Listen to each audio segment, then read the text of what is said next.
جس طرح سے اللہ تعالیٰ نے ہر کوئی بھی حرام چیز یا ممنوع چیز کے مقابلے میں حلال اور جائز اور مباح چیز کی ہمیں جو ہے وہ آپشن دی ہے، اس کی ہمیں دوسری اس کے مد مقابل ایک چیز ہمیں عنایت کی ہے، اس طرح سے بدعت کے مقابلے میں ہمارے سامنے سنت جو ہے وہ موجود ہے۔ بدعت کے مقابلے میں ہمیں سنت پر عمل کرنے پر زور دیا گیا۔ آپ صلی اللہ علیہ وآلہ وسلم کی فرامین جس سے پتہ چلتا ہے کہ جو شخص بدعت کو چھوڑے گا اور سنت کی پیروی کرے گا، یقیناً وہ آپ صلی اللہ علیہ وآلہ وسلم کی اور اللہ تعالیٰ کی محبت کا حقدار ہوگا۔ جیسے آپ صلی اللہ علیہ وآلہ وسلم نے فرمایا کہ جس نے میری سنت سے محبت کی اس نے مجھ سے محبت کی، اور جس نے مجھ سے محبت کی وہ جنت میں میرے ساتھ ہوگا۔ اسی طرح سے آپ صلی اللہ علیہ وآلہ وسلم نے یہ بھی فرمایا کہ جس نے میری سنت کو زندہ کیا گویا اس نے مجھے زندہ کیا۔ اب آتے ہیں جی بدعت حسنہ اور بدعت سیئہ کی طرف۔ بدعت حسنہ اچھی بدعت اور بدعت سیئہ بری بدعت، یا جس میں گناہ کا بہت زیادہ امکان ہوتا ہے، جو ہمیں حرام کی طرف لے کے جانے کا اندیشہ ہوتا ہے، اس کو بدعت سیئہ کہا جاتا ہے۔ یہ بات ہمیں یاد رکھنی چاہیے کہ جس بدعت کو نبی کریم صلی اللہ علیہ وسلم نے گمراہی کہا ہے وہ ایسی بدعت ہے جو قرآن اور سنت کی روح کے منافی ہو۔ اس سے ہمیں اس حدیث کے اندر ما لیس منہ کے الفاظ ہیں، اس سے اشارہ ملتا ہے کہ جو بات کتاب و سنت کی منشا کے خلاف ہو، جو قرآن و سنت کی منشا کے خلاف نہ ہو، اس پر کوئی مواخذہ نہیں ہوگا۔ ایسی نئی بات جو روح دین کے خلاف نہ ہو، نہ صرف جائز بلکہ بعض دفعہ واجب بھی ہو جاتی ہے۔ جیسے بدعت واجبہ کی ہم مثال دیتے ہیں کہ قرآن و سنت کو سمجھنے کے لیے اگر ہم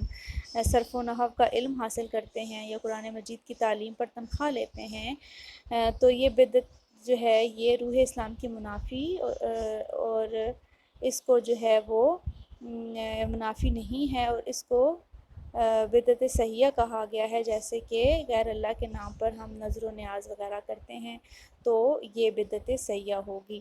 بدعت کے نقصان کیا ہیں؟ بدعت سے امت مسلمہ کے اتحاد میں رکھنے پڑتے ہیں اور مسلمان آپس میں لڑنے لگ جاتے ہیں۔ ظاہر اگر ہر شخص اپنی مرضی سے کوئی بھی چیز دین میں شامل کرنے کی اجازت پا لے گا، یا اس کو یہ کھلی چھوٹ مل جائے گی، اس بارے میں کوئی مواخذہ نہیں ہوگا،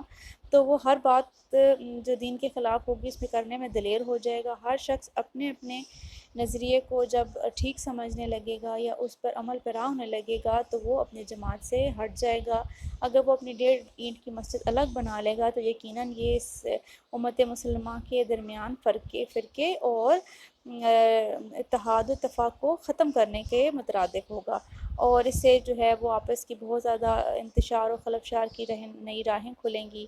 دین جو اس کی تنظیم ہے دین کی، وہ دلوں سے اٹھ جائے گی، اور اصل دین جو ہے وہ نظروں سے اوجھل ہو جائے گا۔ یہی کچھ جو ہے وہ پچھلی امتوں نے اپنے دین کے ساتھ کیا کہ انہوں نے دین کے اندر اتنی نئی باتیں کر دیں کہ جس سے دین جو ہے وہ تحریف ہو گئی، ان کے دین و ادیان میں تحریف ہو گئی، اور اصل دین اور تحریف شدہ دین میں فرق کرنا بہت مشکل ہو گیا۔ تو اس چیز کی طرف بھی ہمیں اشارہ ملتا ہے کہ بدعت سے عین ممکن ہے کہ ہم دین کے اندر تحریف کر دیں یا اپنی مرضی سے کوئی چیز دین میں شامل کر دیں،